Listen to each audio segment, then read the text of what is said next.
আমার এই প্রিয় ছোট্ট শহরটিতেও রয়েছে সুন্দর একটি জাদুঘর। হ্যালো এভরিওয়ান, আসসালামু আলাইকুম। কেমন আছেন সবাই? আশা করি সবাই ভালো আছেন। আলহামদুলিল্লাহ আমিও ভালো আছি। তো আজকে চলে এসেছি মাদারীপুর জাদুঘরে। আমার এখানে ফার্স্ট টাইম আসা হয়েছে। আগে কখনো আসা হয়নি। মাদারীপুরের বাসিন্দা হলে কি হয়েছে, সবসময় বাইরে থেকে এটাকে দেখা হতো, ভিতরে আসলে আসা হয়নি। তো আজকে ফার্স্ট টাইম এসেছি। তো চলুন আপনাদের সাথেও শেয়ার করি এটার ভিতরে আসলে আমি কি দেখেছি এবং কি অভিজ্ঞতা অর্জন করেছি। তো এখানে আসার পর প্রথমে যেটা করতে হবে, অবশ্যই টিকিট কাটতে হবে, কারণ টিকিট না কাটলে ভিতরে প্রবেশ করা যাবে না। এই এরিয়াটা খুবই ছোট, কিন্তু এই ছোট এরিয়ার মাঝে মানে অনেক সৌন্দর্য। মাদারীপুর যত পুরনো ঐতিহ্য এবং ইতিহাস সম্পর্কে জানতে হলে একবার হলেও আপনাকে কিন্তু এই জাদুঘরে আসতে হবে। বাইরে থেকে এই জাদুঘরের ভবনটা খুবই ছোট দেখায়, কিন্তু ভিতরে প্রবেশ করার পরে দেখা যায় এখানে আরও কয়েকটা কক্ষ আছে। মানে বাইরে থেকে দেখলে বোঝাই যায় না আসলে ভিতরে এত স্পেস। তো এখানে অনেক জিনিস ছিল, মাদারীপুরের পুরনো ঐতিহ্যবাহী অনেক জিনিস। এখানে দেয়ালে যেই ছবিগুলো দেখতে পাচ্ছেন এগুলো হচ্ছে মাদারীপুরের এই পর্যন্ত যে কয়জন জেলা প্রশাসক ছিলেন তাদের ছবি। এখানে বিভিন্ন মনীষীগণদের ছবি ছিল এবং তাদের জীবনী সম্পর্কে লেখা ছিল। ছিল পুরনো ফ্যাক্স মেশিন, তারপর হচ্ছে টাইপিং মেশিন এবং কয়লা দ্বারা ব্যবহৃত ইস্ত্রি। এটা আপনারা কখনো দেখেছেন? এখন তো আমরা কারেন্টে আয়রনগুলো ব্যবহার করে থাকি, কিন্তু আগের মানুষ কিন্তু সেটা পারতো না। এখানে আরও ছিল বেশ কিছু পুরনো দিনের টাকা, যেটা আসলে পাকিস্তান আমলে ব্যবহার করা হতো। আপনারা ছবিগুলো দেখলেই বুঝতে পারছেন যে এটা কত আগের টাকা। ব্রিটিশ আমলেও ছিল এরকম ধরনের টাকা এখানে ছিল।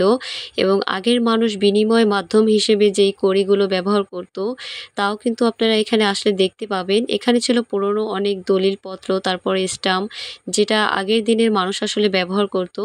এবং ছোট ছোট অনেক ধরনের পাথরও কিন্তু এখানে ছিল। এই জিনিসগুলো দেখতে পারছেন, এগুলো কিন্তু পিতলের তৈরি, দেখতে খুবই সুন্দর। কত পুরনো হয়ে গিয়েছে, তারপরও এদের সৌন্দর্য মনে হয় কমেনি। এখানে ছিল টেলিফোন। আসলে এই দেয়ালে যেই ছবিগুলো দেখতে পাচ্ছেন এগুলো মাদারীপুরের বিভিন্ন মনীষীগণ তাদের ছবি এবং জীবনী সহ এখানে লেখা আছে।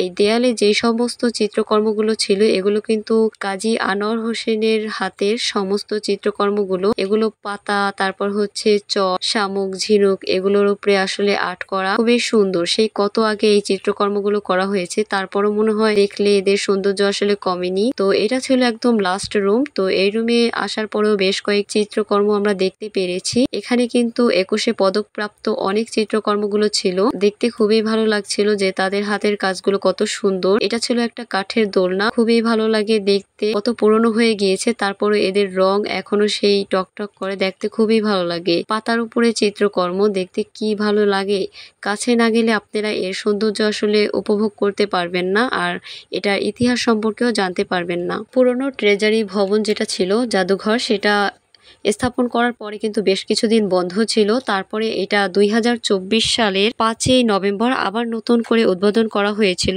মাদারীপুরের বর্তমান যে জেলা প্রশাসক মোসাম্মদ ইয়াসমিন আক্তার এটা নতুন করে আসলে উদ্বোধন করেছেন, যার সভাপতি তিনি নিজেই।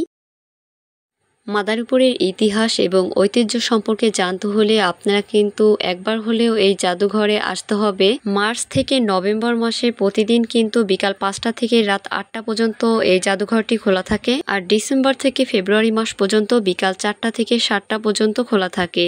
আর প্রতি মঙ্গলবার কিন্তু এই জাদুঘরটি বন্ধ থাকে। আপনারা ভুলেও মঙ্গলবার কিন্তু আসবেন না, তাহলে ভিতরে প্রবেশ করতে পারবেন না। আর এখানে প্রবেশ করতে যে টিকিটটা কাটতে হবে সেই টিকিটের মূল্য 10 টাকা। আর 8 বছর পর্যন্ত বাচ্চাদের আসলে কোনো টিকিটের প্রয়োজন হয় না, ফ্রিতেই তারা প্রবেশ করতে পারবে।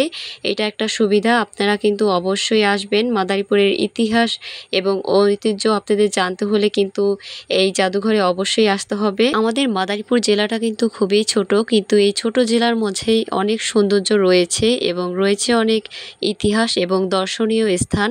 আপনারা যারা আছেন অবশ্যই আসবেন এবং ইতিহাস সম্পর্কে জানতে হলেও একবার হলেও কিন্তু এই জাদুঘরে আপনাদের আসতে হবে। তো আমরা এটার ভিতরে ঘুরতে ঘুরতে একদম সন্ধ্যা হয়ে গিয়েছিল। আমরা এখানে এসেছিলাম বিকালে, তো আমাদের ঘুরে দেখতে দেখতে একদম সন্ধ্যা হয়ে গিয়েছে। তো তারপরে আমরা বাসার উদ্দেশ্যে রওনা হলাম। তো আজকের ভিডিওটা এই পর্যন্তই। সবাই ভালো থাকবেন, দেখা হবে নেক্সট ভিডিওতে। আল্লাহ হাফিজ।